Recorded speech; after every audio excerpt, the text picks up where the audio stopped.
Buenas tardes con todos. Bueno, en esta oportunidad vamos a tocar otro tema.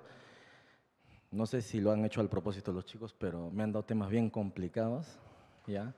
El detalle es que a ustedes les guste la neurología, apliquen lo poquito que están aprendiendo en este curso para futuras, de repente, cursos que lleven en pregrado.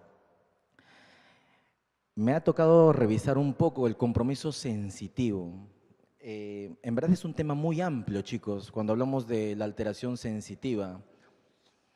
Básicamente por una situación crucial y trascendental, que cada vez que nosotros hacemos cualquier actividad, ¿sí?, el sistema nervioso central está al tanto de poder determinar, localizar si algo en el medio externo está sucediendo.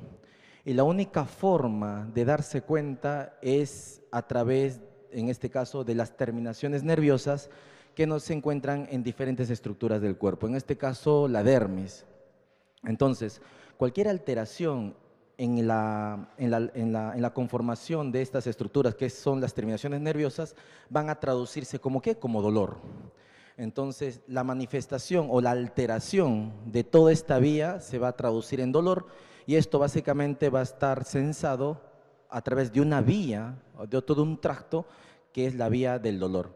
Entonces, quería que entiendan que para empezar a hablar sobre esto, sobre alteración sensitiva, tienen que entender un poco cómo es la vía sensitiva específicamente. Y estamos hablando de la vía espinotalámica, ¿no? Entonces, empezamos. ¿Sí? Yo solo les puse acá un concepto general en cuanto al dolor, porque al final de cuentas las alteraciones de esta vía se va a traducir básicamente en dolor, que es una experiencia sensorial y emocional desagradable asociado a una lesión tisular real o potencial.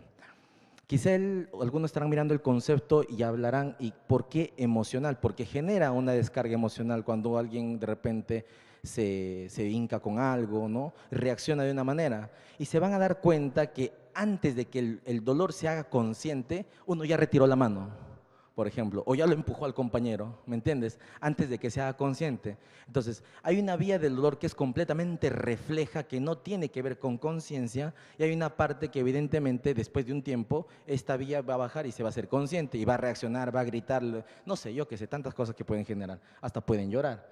A eso se refiere. Listo. Hay un dolor agudo y un dolor crónico. Tiene que ver con el tiempo de generación del dolor. Todo evento que básicamente afecta directamente a o está asociado a una alteración nociceptiva, que tiene que ver con lo que es la alteración de la estructura, en este caso de la piel y estructuras, ¿sí?, va a generar dolor, en este caso agudo, generando síntomas psicológicos, y va a estar dado por estimulación química, mecánica, térmica y otros. En cuanto al dolor crónico, básicamente no posee una función protectora más que de los síntomas a considerar en cuanto a una enfermedad en castellano. Quiere decir que hay una alteración en toda una vía que percibe el dolor, que haya o no estímulo, se va a generar el dolor. Hoy en día, chicos, este dolor crónico porque dura mucho tiempo, es una patología en donde los médicos, los oncólogos, por ejemplo, ¿sí?, le echan mucho pie, porque es una condición que incapacita al paciente. Creo que más de uno no ha visto un paciente que tiene una neoplasia, que tiene de repente un cáncer, ¿sí?, y generan mucho dolor. Entonces, el manejo de este tipo de pacientes es un apartado distinto, que es completamente, va más allá de usar analgésicos, va más allá de repente de manejar solo los síntomas del paciente, sino ya es un manejo multidisciplinario con personal calificado en cuanto a este tipo de sensaciones. Eso tiene que ver con el tiempo de generación de dolor. El dolor crónico básicamente perdura por más de 3 semanas en consideración para que tú consideres un dolor crónico. Si un dolor persiste más de 3 semanas, eso es crónico. Hay que ver la causa, hay que ver la causa. Listo. Entonces, acaba lo tedioso quizá lo bonito ya lo hemos explicado. Tienen que entender que las terminaciones nerviosas libres sí van a tener cierta peculiaridad y tiene que ver con el tipo de fibra que hay en ellas, ¿ya? Entonces, hay fibras mielínicas y fibras amielínicas. Dentro de lo que son las fibras mielínicas tenemos a las fibras AB, a las alfa, en considerar que se caracterizan ¿por qué? Por generar transmitir el impulso de manera rápida, porque son altamente mielinizadas.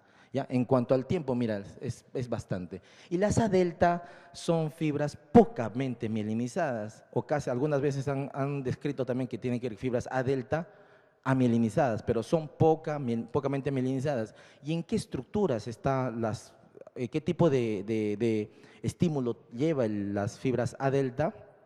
Dolor y temperatura, principalmente.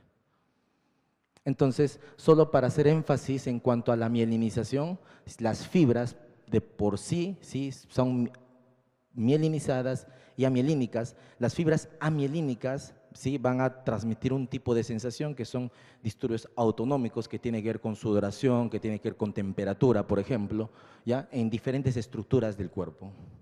¿Ya? Entonces, vamos a categorizar, para hablar más un poco de este tema, tenemos que entender que hay dos tipos de dolor. Al final de cuentas, las alteraciones sensitivas se van a traducir básicamente en dolor y tienen que entender que hay un dolor neuropático y un dolor nociceptivo. Así de simple. Entonces, todas las patologías que de repente que tiendan a ver con alteración de la vía del dolor, ¿sí? Tienen que obedecer a un dolor neuropático y a un dolor nociceptivo. Fácil de entender, en la alteración nociceptiva necesariamente hay una alteración, hay una disrupción de la piel o de unas estructuras que estén, con las terminaciones nerviosas libres. Yo que sé, puede ser una abrupción, puede ser que te golpees con algo, o sea, hay necesariamente un contacto directo, una disrupción de las terminaciones nerviosas para generar dolor. Por eso bien, puede ser somática o puede ser visceral, un traumatismo cerrado puede generar dolor por una disrupción del hígado y ese tipo de cosas. En el dolor neuropático, chicos, puede ver estímulo o no puede ver estímulo. Hay una exacerbación, hay una alteración en la vía del dolor, ¿sí? Es por eso que el paciente con diabetes, con mucho tiempo y maltratado, tiene dolor neuropático, porque no tiene estímulo, pero en la noche al paciente le quema los pies. Le quema y le quema los pies. Alguno que tiene un familiar diabético va a tener este tipo de sensaciones, porque no hay estímulo, pero ¿por qué le queman los pies? Por afectación de esta vía del dolor que ya más adelante lo vamos a ver. Y característicamente, antiguamente decían, no catalogues a un paciente con dolor neuropático si no tiene alodinia. Eso ya es bien antiguo. Hoy en día se dice que las alteraciones de la percepción del dolor van básicamente desde estímulos que tienen que ver con síntomas positivos o síntomas negativos. Los síntomas positivos básicamente son alodinia, que es la alteración en la percepción del dolor. Uno le sopla y el paciente siente que le arde. Le pones la sábana y el paciente siente que le quema. Hay una disrupción completa de la sensación en cuanto al dolor. ¿Sí? Distinto de hiperalgesia, un estímulo que no genera por normalmente dolor, le va a generar mucho más dolor. Y los síntomas negativos, todo para abajo, ¿no? Hipoalgesia y ese tipo de cosas. No los quiero marear, no vamos a describir esto, solo lo estoy presentando, chicos. Este es un botón de una terminación nerviosa libre.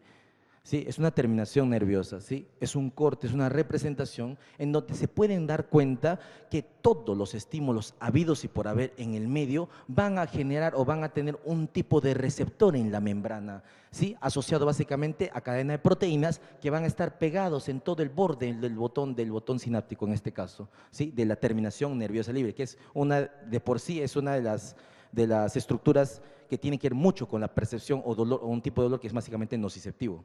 ¿Ya? Y dense cuenta que básicamente tienen múltiples receptores para todo tipo de estímulos, ¿sí? Y van a generar obviamente potenciales de descarga dentro de lo que es la célula y asociado también a proteínas G. ¿Ya? Y estos a la vez van a generar este impulso y van a generar que este caso del botón se genere una despolarización para generar ¿qué cosa? El impulso nervioso. Listo. Mucha letra, ¿no?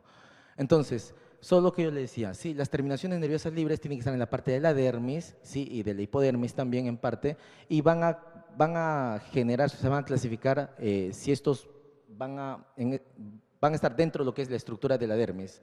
Existen dos tipos, los que están asociados a nociceptores, que es las fibras A delta, situados básicamente dermis y epidermis, que son fibras netamente mielínicas con velocidad de conducción alta y responden a estímulos mecánicos. ¿Ya? Los nociceptores tipo C amielínicos son con velocidad de conducción lenta y se sitúan en la dermis y responden a estímulos de tipo mecánico, químico y térmico principalmente. También hay nociceptores en las estructuras como es el músculo, ¿ya? Como son los tendones, en los que son de tipo A delta, que responde básicamente a contracciones mecánicas, y los de tipo C, que también están dentro de lo que es, obedecen a lo que es presión, calor e infarto, en el caso isquemia. La mayor cantidad de estas van a ser fibras amielínicas tipo C, con un alto umbral que solo responden a estímulos nociceptivos intensos. Cuando hay un estímulo muy intenso, las fibras de tipo C o nociceptivos tipo C se van a generar. Y ese es típico básicamente del dolor referido a veces o del dolor visceral. Son muy inespecíficos y pueden responder a estímulos inocuos o nociceptivos, como ya les iba diciendo. Perdón, acá. Inmediatamente tenemos un contacto con un nociceptor, en este caso, ya sea un estímulo positivo o negativo, que sea el calor, te golpees, ¿sí? Inmediatamente se van a generar una respuesta directa, ¿sí? Asociados a sustancia P en lo que es la terminación nerviosa, asociado al glutamato, que es un neurotransmisor recontramente excitador, chicos, ¿sí? Y a péptido relacionado con el gen de la calcitonina, que tiene que ver mucho con la descarga y la generación del impulso cuando entra en contacto con el nociceptor. Y también, obviamente, el sistema nervioso tiene una forma de frenar todo esto, ¿sí? Se va a activar una cascada de transmisores inhibitorios asociados básicamente a los opioides, al sistema adrenérgico, colinérgico y GABAérgico, que están básicamente en el sistema periacueductal a nivel del tronco. Chicos, todo lo que yo le estoy diciendo en verdad sucede al mismo tiempo, solo que la perduración, o sea, va a depender mucho del tiempo que perdure el estímulo para que en este caso para que el estímulo sea captado como dolor o no doloroso, porque igual siempre hay un sistema que lo contradice, siempre, siempre, es paralelo. Lo que yo les decía, mira, las terminaciones nerviosas libres, independientemente del evento, este es básicamente para el dolor nociceptivo, ¿sí? Van a generar una cascada inflamatoria dentro de estas y generando un impulso en las terminaciones. Este impulso va a ir a través de los cordones, de las raíces del cordón posterior, generando la primera neurona, ¿sí? Que es la raíz del ganglio dorsal, ¿sí? Que va a entrar directamente hacia el asta posterior. Inmediatamente el impulso se genera, entra ya este recorrido por la vía sensitiva, ¿sí? Llegando a lo que es el cordón posterior. En este cordón posterior se genera un tracto directamente, no sé si lo han escuchado, el tracto de Lissauer. Este tracto de Lissauer, o posterolateral de Lissauer, va a generar fibras tanto para arriba como para abajo. Y esto va a explicar en parte por qué cuando hay un estímulo tú te mueves en bloque. No se mueve solo tu mano, se mueve una parte de tu cuerpo, porque el impulso del dolor, ¿sí? En este caso captado por esta parte de la vía espinotalámica, va a entrar en la parte posterior, inmediatamente se va a formar lo que es perdón, el tracto de Lissauer, y generando fibras tanto en 2 segmentos a 3 segmentos para arriba y 2 a 3 segmentos para abajo, haciendo la primera sinapsis de la vía, en este caso espinotalámica, la primera sinapsis a nivel del cordón posterior.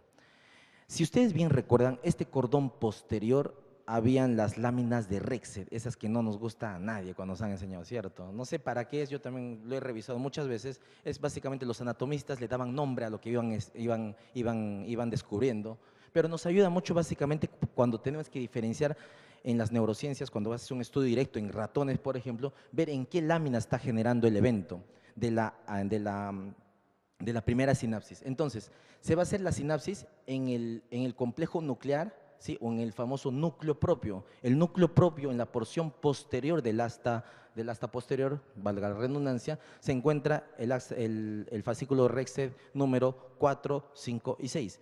Esos 3 fascículos forman el núcleo propio y es ahí donde va a generar la primera sinapsis, ¿sí? Entonces, esta tiene 2 vías. Una, irse al lado contralateral y formar parte de lo que es ya completar lo que es la vía espinotalámico anterolateral, y otra que se va a generar directamente, baja 2 segmentos y se va a hacer una segunda sinapsis, ¿sí? en el área 2 o la segunda área de Rexed, básicamente para generar los estímulos de reflejos, de retirada o de extensión, ¿ya? No sé si me están entendiendo, pero esa es la idea, chicos. Es un poco complejo, en verdad, pero les trato de dar las carnecitas, por así decirlo. Lo mismo, chicos, esto es una terminación nerviosa, dense porque a veces la mente, el rocoto, yo qué sé, generan, porque tienen receptores para todo esto. Algunas personas son muy sensibles a la menta, por ejemplo, al mentolato, no sé si alguna les ha puesto, hay personas muy sensibles en esta, y no tiene que ver nada que son intolerantes, tiene que ver porque están muy sensibilizados, porque las terminaciones nerviosas tienen receptores para cada tipo de estímulos, un montón, es un montón, ¿ya? Hay que entender que la información nociceptiva que alcanza la médula espinal sufre antes de ser transmitida en los centros superiores una modulación inhibitoria. Esta modulación, chicos, tiene que ver con el sistema de control segmentario de circuitos intrínsecos, como yo les decía, el asa de Lissauer, por ejemplo, es una, ¿ya? Y las vías descendentes al bulbo, y en este caso a la parte posterior, que tiene que ver con la vía de inhibitoria. Luego, esta información ya procesada alcanza centros superiores donde induce respuestas vegetativas, motores, emocionales. ¿Qué te ha traducido todo esto, chicos? La vía básicamente espinotalámica anterior, con otro, dicho de otra manera, ¿no? Pero hace énfasis en estas dos situaciones. ¿Por qué? En el paciente que tiene dolor crónico, estas afectaciones o estas limitaciones están completamente alteradas. El paciente con diabetes, el paciente con tumoración, el paciente con cáncer, tiene alterado estas dos vías de inhibición, ¿ya? Lo mismo, la sensación de la vía del glutamato, sustancia P, también las tienen alteradas. Lo que yo les iba diciendo era esto, chicos. Viene el dolor, ¿sí? A través del cordón posterior, ¿sí? Llega al ganglio de la raíz dorsal, ¿sí? Que es la primera neurona, ¿sí? Entra directamente hacia el asta posterior, ¿sí? En esta asta posterior no entra directo, nunca entra directo, ¿sí? Primero se forma, ¿qué fascículo? De Lissauer, es la única forma de distribuir el dolor hacia arriba y hacia abajo, ¿ya? Y eso va a explicar en parte por qué cuando tú tienes un estímulo no retiras solo tu dedo, retiras toda la mano, hasta de repente te puedes retirar todo el hemicuerpo, porque distribuye la información en dos segmentos arriba y dos segmentos hacia abajo. Y lo que pase en estos segmentos también pasa en los segmentos superiores, ¿sí? A grosso modo. La primera sinapsis se va a realizar ¿dónde? ¿Dónde era la primera sinapsis? Qué aburrido, ¿no? Tienen que saberlo. Mira, estos cursos de fisiopatología es importante porque al menos tengan una noción cuando ustedes afronten cursos superiores y tienen que entender que existe todo esto. Y les he traído información nueva para que saquen conceptos de repente antiguos. La idea de venir a un curso y no leerlo de repente es que tienes información actualizada al momento. Y cuando de repente lleves el curso de neurología, yo que sé, medicina, los cursos que estén llevando, tengas ya nociones de que existen estas cosas y puedas revisarlo en verdad. De repente alguno ahorita sí me entienda en parte o haga el esfuerzo por entender, pero cuando lo revisas con calma, ahí te vas a dar cuenta que en verdad la información está ahí, ¿ya? Entonces, hacen sinapsis en las áreas básicamente 4, 5, 6 de Rexer, que van a formar el núcleo propio, ¿sí? El núcleo propio. Y esta información que hace sinapsis en el núcleo propio, ¿sí? Va a generar eferencias hacia el lado contralateral y formando lo que es la vía espinotalámica, ¿no? Pero hay un grupo de fibras que no se van a cruzar, sino van a continuar y van a hacer sinapsis en el área 2 de Rexed. Estos grupos de neuronas que hacen sinapsis en el área 2 de Rexed van a ser las encargadas de realizar los circuitos de reflejo, extensor cruzado y de flexión directa. Listo, lo que yo les decía, ¿sí? Y como pueden ver ahí, chicos, la información que llega al asta posterior de la vía sensitiva, ¿sí? Es de diferentes tipos de nociceptores, A beta, A delta, tipo C, dependiendo de qué tipo de estímulo tenga. Estamos solo ahorita en la traducción hacia abajo, todavía no he entrado, no se ha hecho consciente, ¿ya? Lo mismo, chicos, lo mismo, ¿sí? Va a depender de qué fibra esté entrando y ahora ya mucho más bonito, el núcleo propio, la información o la primera sinapsis se realiza a este nivel y hay un grupo de neuronitas chiquititas, las que hacen sinapsis en el núcleo propio, que es en el área 4, 5 y 6, en el núcleo propio, estas van a dirigirse hacia el lado contralateral, van a cruzarse y van a ascender cruzado, formando la vía espinotalámica, ¿sí? Pero hay un grupo pequeñito en donde no van a generar esto, sino es en el área 2, que estas van a generar, ¿qué cosa? El impulso de retirada, ¿no? El reflejo de retirada cuando estás frente a un estímulo doloroso, ¿no? Lo mismo, chicos, lo que yo les decía hace un ratito, ¿sí? Vamos a hablar un poco de este reflejo. Viene este muchacho está caminando, ¿sí? No se han percatado cuando están en la playa, están caminando y no sé por qué retiran siempre antes de que te duela, ¿sí? Es el efecto de flexión directa y la extensión cruzada que te da estabilidad, ¿sí? Este muchacho pisó, las terminaciones nerviosas van a traducir todo esto, llega a lo que es el fascículo del ganglio posterior, al asta posterior, el fascículo de Lissauer, llega directamente, acá está, llega directamente y ya no se cruza, sino va directamente al área 2 de Rexed o al fascículo 2 de Rexed, ¿sí? Para estimular las alfa-motoneuronas y este estímulo que ha sido nociceptivo al inicio va a generar a través del cordón anterior, ¿sí? Generando un estímulo motor y va a regresar, ¿sí? Y va a generar, ¿qué cosa?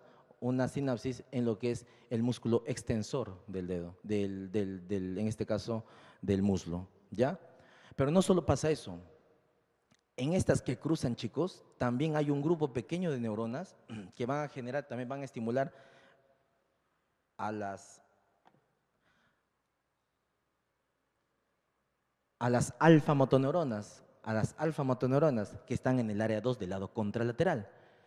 Las que cruzaron y las que cruzaron con el otro grupo de neuronas o de otro grupo de fibras, ¿sí? Que van a formar el fascículo espinotalámico, ¿sí? Este grupo pequeñito también hace sinapsis en alfa-motoneuronas y va a generar el estímulo extensor. Por lo tanto, hablamos de un estímulo extensor cruzado y un estímulo flexor directo, ¿ya?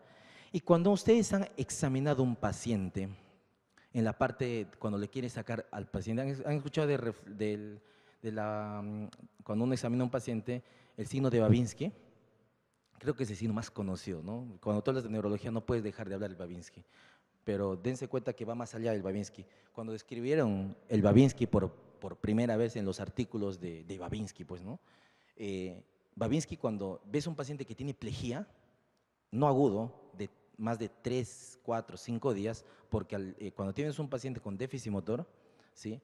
El evento es agudísimo, todo es pléjico. Y primera neurona, olvídate de primera neurona, que tiene que ser espasticidad, que Babinski positivo, olvídate, eso no existe al inicio. Eso se instala recién después del tercer día, cuarto, quinto, séptimo día. Tú lo evalúas al paciente, tiene plejía, no mueve nada, pero le sacas el Babinski y hace esto. Un ratito. Si no mueve, ¿qué ha pasado? Como la cola de la lagartija, una vez que la corta se sigue moviendo. Algo así pasa. Básicamente por estos estímulos, chicos, de flexión y extensión cruzada. Lo que estás viendo ahorita es la flexor. Si es flexor, es directo, ¿sí? Y no tiene que serse consciente, es un arco reflejo. Si sacas el Babinski, borde lateral del pie, la parte del antepié, retropie, por la parte medial, sacas el Babinski, el signo de Babinski, vas a ver extensión del primer dedo, en abanico en los dos, ¿sí? Con flexión de la pierna. Es el verdadero signo de Babinski, ¿ya? Y si lo encuentran, bien por ustedes, porque normalmente no está presente. Listo. Lo mismo que genera acá. Si algo te genera mucho dolor, va a llegar toda la vía que ya les dije, una extensión cruzada, de flexión directa, extensión cruzada, ¿sí? Y el paciente después lo va a hacer consciente. Antes va a retirar y después lo va a hacer consciente.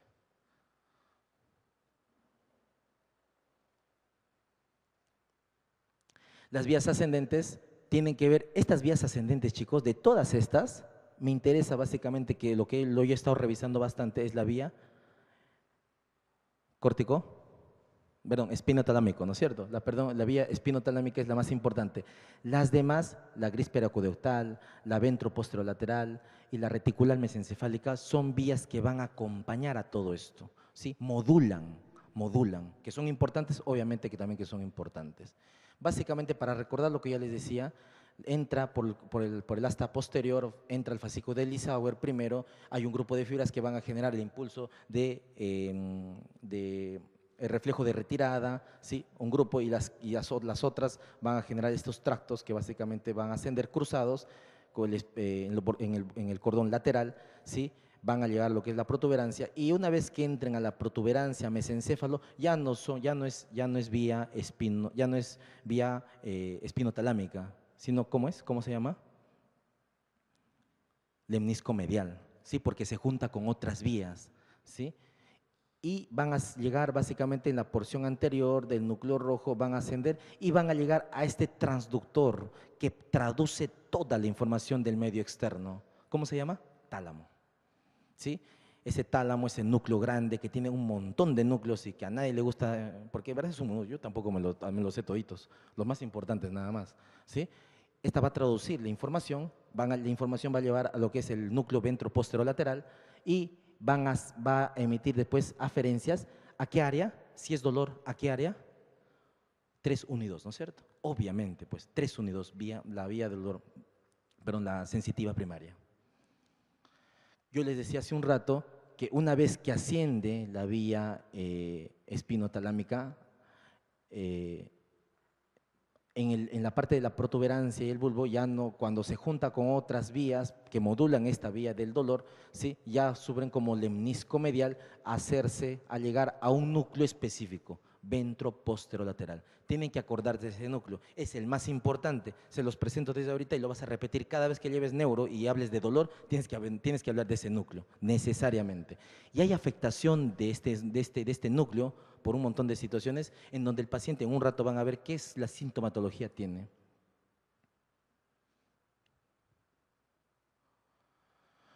Solo para recordarles, chicos, la respuesta a nivel cortical frente a un estímulo doloroso de la mano. Miren todo lo que sucede. Se afectan varias áreas. Si bien es cierto, la vía llegó a hacerse consciente en el área 3, 1 y 2, pero no funcionan solas, nunca funcionan solas. Ustedes me están atendiendo ahorita y ustedes piensan que el lóbulo frontal está trabajando. Mentira, es todo un hemisferio asociado con otras. Pero eso sí, si son zurdos, es más funcionante el lado, en este caso el lado derecho, y en los diestros el lado izquierdo. El sistema opioide endógeno es un sistema de defensa, de inhibición del dolor. ¿Dónde se encuentra? Me interesa que sepan eso. ¿Dónde se encuentra? En la porción periacueductal. Acá, chicos. ¿Sí? Esta información de influjo de sustancias inhibitorias, en este caso GABAérgicas, van a bloquear la vía de ascendente que viene con dolor y esta vía se afecta, chicos, en los pacientes que tienen dolor crónico. Entonces, tienes un paciente, la parte de la evaluación neurológica es importante y la parte sensitiva es mucho más importante todavía. ¿Ya? Cuando tú evalúas a un paciente y obviamente se acuerdan que la evaluación del examen neurológico tiene 6 partes. Doctor, ¿cuál es su nombre? Kevin, dime, ¿cuáles son las partes del examen neurológico? Fuerte. Ya, muy bien. Ya, muy bien. ¿En qué año estás? 3er año. ¿Alguien ha hecho de acá ya semiología? ¿Semiología? Nadie habla. Ahí está. Doctora, ¿cuáles son las partes del examen de pulmones? Inspección, auscultación, palpación y percusión. En automático, ¿no? Eso te sale en automático. Abdomen, doctora, igual, ¿no? Inspección. Bueno, va por partes, igual. Palpación, auscultación, lo mismo, en automático le sale. Y esto pasa cuando no hay de repente rutina. Parte del examen neurológico, por ahí me hablo un poco. Entonces tienen que entender también que el examen neurológico tiene partes. Sí, es nivel de conciencia, para los chicos que de repente que no han llevado ya todavía semiología, y desde arranque, yo quería, cuando yo llevaba estos cursos, que alguien me explique si en verdad el examen neurológico tenía partes. Porque, a ver, ¿cómo se evalúa el sistema nervioso central? La evaluación neurológica era muy complejo. Y no hay un libro que te diga y te explique. Y en los cursos que llevan ustedes a veces hay un resumen, ¿no? Pero el examen neurológico también tiene partes, chicos, son 6. El examen de la conciencia, pares craneales, evaluación motora, evaluación sensitiva, ¿sí? Coordinación y marcha y signos meningios. No hay forma, si haces esas 6 partes, que fallen en algo. No hay forma, aunque no seas neurólogo. Entonces, mencionaba lo siguiente, ¿por qué? Porque en la evaluación sensitiva sí que es la cuarta parte del examen neurológico, me es importante evaluar lo que estamos hablando ahorita, ¿sí? Si el paciente siente o no siente. ¿Sí? Para eso, chicos, el paciente tiene que estar despierto de todas maneras. Esta evaluación sensitiva no puedes hacerle en un paciente que está en coma, sopor, intoxicado, somnoliento, no lo puedes hacer. ¿Sí? O un estado confusional tampoco, chicos. El paciente tiene que estar al menos despierto y orientado, mínimo, para explicarte qué es lo que está pasando. Entonces, hay dos tipos de sensibilidad cuando tú tratas de evaluar al paciente. Hay una sensibilidad primaria y una sensibilidad secundaria. Olvídense la protopática, estereotáxica, olvídense. En la evaluación de la sensibilidad existe una evaluación de la sensibilidad primaria y una evaluación de sensibilidad secundaria. En la primaria tenemos estereoceptiva y propioceptiva. Acá vemos, al paciente le pones alfileres, tubitos de ensayo para ver si es frío o caliente, algesia, alfileres, como decía, la rueda de Wartenberg, no sé, algunas veces han visto una ruedita que pasamos al paciente, ¿sí? Para generar dolor, y el tacto grueso básicamente con algodón o un pincel, ¿sí? Así se evalúa.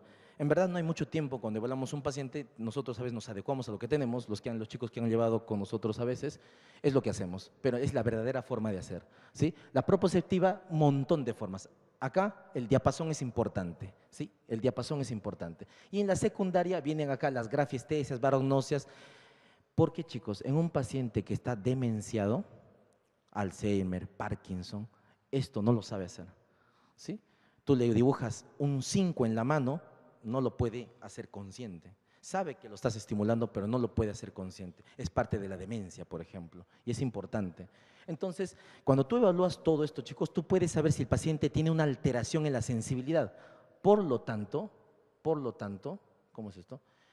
Vas a tener lo que les decía hace un rato, síntomas positivos y síntomas negativos. De los síntomas positivos tienes parestesias. Importante que es una palabra que lo van a repetir muchas veces en alteración de la sensibilidad. ¿Qué son las parestesias? La sensación de hormigueo. Hoy por hoy es la sensación más frecuente y alteración más frecuente que te va a referir un paciente que tiene alteración de la sensibilidad. Disestesias, lo mismo que las parestesias, pero con dolor. No sé si alguien se ha quedado de repente con la pierna cruzada, ¿sí? Y después hay diferentes sensaciones, desde estar normal, unos calambres, adormecimientos, hasta un adormecimiento que duele, incomoda. Esa sensación que duele son disestesias. Algunos pacientes con diabetes tienen esto. ¿Sí? Es la distorsión. Es unas parestesias, pero que generan mucho dolor. Hiperalgesia, todo lo contrario. Lo estimulas, un estímulo doloroso, no doloroso le genera mucho dolor. ¿Sí? Alodinia, la distorsión de esta. Al paciente le soplas, le arde. Le pones calor, él siente frío. Totalmente, es una sensación ya de extrema alteración de las terminaciones nerviosas. Y la hiperpatía, dolor muy intenso, extremadamente desagradable, es lo mismo que ¿qué? Hiperalgesia, ¿ya? Es un estado de transición. Y síntomas negativos, hipoalgesia, anestesia. Cuando van a tener un paciente y van a evaluar sensibilidad, todo esto tienen que remarcar. Si tiene alteración en la sensibilidad, tendrá hormigueos, calambres, este tipo de cosas. Y si el paciente no siente nada, tendrá algún grado de hipoestesia, anestesia. ¿Tiene alteración de la vía de dolor? Obviamente. La vía espinotalámica también, de repente.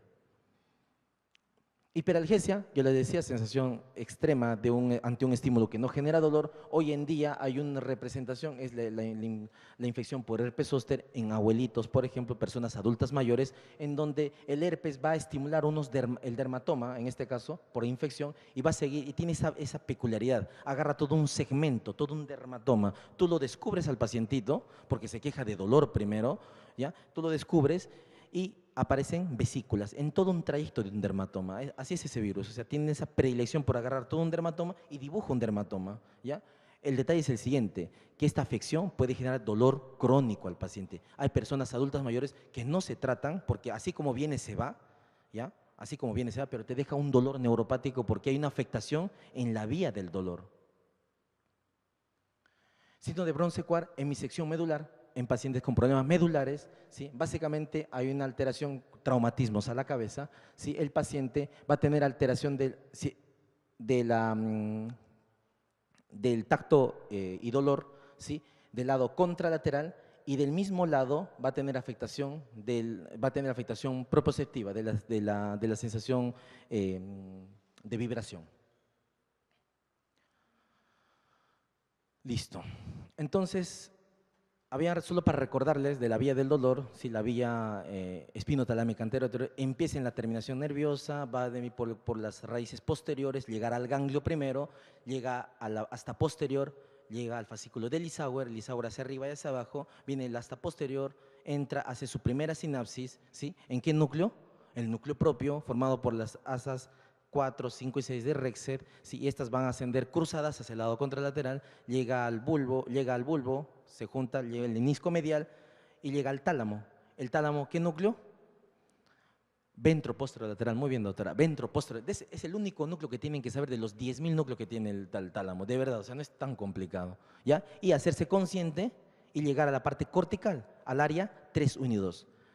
¿Complicado, chicos? Creo que no, ¿ah? O sea, ya, estoy repitiendo tanto que al menos algo tienen que entender, ¿ya? Entonces, ¿qué pasa? Hay infartos, miren chicos, acá les presento una resonancia en donde hay una lesión, en la resonancia todo lo blanco está alterado, ¿ya? Y está agarrando la parte del tálamo. Entonces, se dice que este paciente tiene afectación de los núcleos ventroposteromedial y ventroposterolateral. Entonces, tanto el medial como el lateral tiene que ver mucho con dolor, ¿ya? Solo para decir, pero el más importante es ventroposterolateral, ¿ya? Entonces, este paciente, normalmente, ¿ya? Este paciente va a tener alteración de nivel de conciencia, puede ser que sí, puede ser que no, ya si no lo tiene, tiene una hemiparesia de un lado, ¿sí? Y esta hemiparesia de un lado le duele exageradamente, le duele exageradamente. Y ahí es donde no cuadra. ¿Cómo te va a doler si no sientes? Si ni siquiera la puedes mover. Es el síndrome de Guerin-Rosé. El síndrome de Guerin-Rosé obedece a una afectación, ¿sí? Un infarto, sangrado a nivel del tálamo,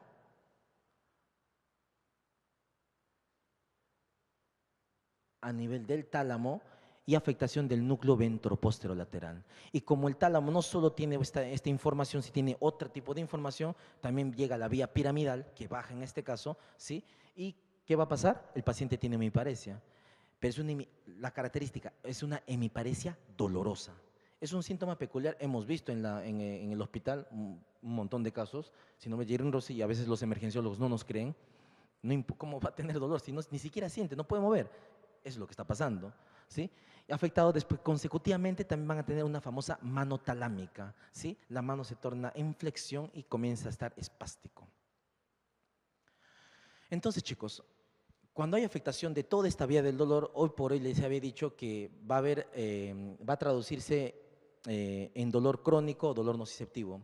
En parte de este dolor crónico está el dolor neuropático, ¿ya? Y la causa más frecuente del dolor neuropático, como ya le estoy diciendo, es la diabetes, problemas metabólicos, ¿ya? Problemas metabólicos. Entonces, hay una teoría en donde antes decían, un paciente que tiene dolor neuropático que le hinca, le quema los pies por las noches, es un paciente diabético, mal controlado, tiene afectación de la vía del dolor, sí, por alteración persistente de esta también. Entonces, hay afectación de fibras A delta y fibras tipo C, poca mielinizadas.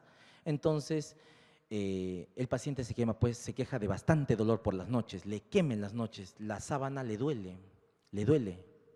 Entonces, ¿qué sucede? Le mandas, hay un examen que te ayuda a ver afectación de esto, ¿sí? Se llama electromiografía, velocidad de conducción nerviosa. Le sacas al paciente y el paciente no tiene ninguna alteración, pero al paciente diabético le está doliendo, le está quemando los pies. ¿Por qué? Le duele, chicos, de verdad quema. Y el paciente viene porque, doctor, me arde los pies, me queman los pies. ¿Han escuchado por la no, los riñones, ¿no? Quema, arde. Si te arde la planta del pie, esos son los riñones. O fasciitis plantar, van al traumatólogo. Porque alguien le encontró, oye, tu examen es normal de electromiografía, ese te detecta afectación neuropática previamente, ¿no? De afectación de vía periférica. Normal, pero ¿por qué te arde? Y el paciente sigue desfilando, hasta que también le dicen, ¿sabes qué? También tienes insuficiencia venosa. Hazte de repente, porque también tienes insuficiencia venosa, varices, también duele, yo qué sé, quema, ¿no? Hazte. Pero hay un concepto nuevo, chicos, neuropatía de fibra delgada, es afectación, es la primera afectación que aparece en la dermis, ¿sí? La dermis, chicos, tienen las terminaciones nerviosas libres y mira, es la primera afectación que tiene el paciente en este caso con diabetes. y con prediabetes principalmente, prediabetes, ¿sí? Estas fibras delgadas se comienzan a alterar y van a tener una distribución de dolor, de una polineuropatía en guantes y calcetín, en donde el paciente se va a quejar de todo esto, ¿sí? Y obviamente hay afectación en la transducción del dolor. Causas de esto, chicos. Importante, ¿por qué les menciono esto? Porque no sé si han tenido algún familiar, amigo que tenga polineuropatía, que tenga una electromiografía compatible para eso, que si no tiene electromiografía no puede diagnosticar. El examen de neuropatía o polineuropatía es totalmente clínico, chicos. Polineuropatía viene de afectación de varios nervios al mismo tiempo, de manera simétrica y sincrónica. ¿Qué quiere decir? Al mismo tiempo y de manera simétrica. Distinto de las mononeuropatías múltiples, que es por infartos, por vasculitis, por ejemplo. El lupus, el Sjögren, tiene afectación vasculítica y van infartándose los nervios periféricos poquito a poco. Tienen síndrome del túnel del carpo, se infartó el mediano, pasa el tiempo, tiene un tibial, el pie se cae y así se va infartando en salpicones porque se afecta de manera asincrónica en diferentes tiempos. Cuando esto comienza a continuar en el tiempo, parece una polineuropatía, pero no es una polineuropatía, es una gran importancia de poder discernir cómo empezó. Las causas de neuropatía, chicos, afectación de estas fibras y de la vía del dolor son múltiples, metabólicas a la cabeza, diabetes. Hoy en día, denle chance a qué cosa, a la aterosclerosis, a la dislipidemia. ¿Han escuchado el síndrome metabólico? De repente yo también por ahí voy, estoy un poco gordito, ¿no? Entonces, el síndrome metabólico tiene que ver con hipertensión, dislipidemia, obesidad y diabetes. Quítale diabetes y la dislipidemia es la segunda causa más frecuente ¿de qué? De dolor neuropático, por si acaso, ¿ya? Dolor neuropático, afectación en toda vía del dolor, ya les había dicho. Y es importante, chicos, ¿por qué? Porque en el dolor neuropático hay una sensibilización periférica a través de las fibras delgadas que les mencioné hace un ratito, y hay una sensibilización central a nivel del tálamo y la corteza. Es por eso que estos pacientes hoy en día, aparte de darle pregabalina, gabapentina, también les dan ¿qué cosa? Antidepresivos, tricíclicos, también duloxetina, ¿no? Y los duales. Solo para mencionarles en el journal de hace 2 años más o menos que hay una asociación fuerte entre lo que es dolor neuropático y disturbios en la emoción, depresión, ansiedad y problemas de sueño, ¿ya? Y hoy en día les digo que es una pandemia, por así decir, el dolor crónico, tanto así que el JAMA, que hace 2 años, sí, hace un estudio grandote, revisa un estudio de corte retrospectivo del 99 al 2012, aquellas personas que tenían un dolor crónico y que usaban ¿qué cosa? ¿Qué usan? Tramadol, ese tipo de cosas, ¿sí? Y estos opioides estaban asociados a mortalidad. El uso demasiado y en el tiempo aumenta el riesgo de muerte de estos pacientes, ¿sí? El uso tiene que ser muy racional, ¿ya?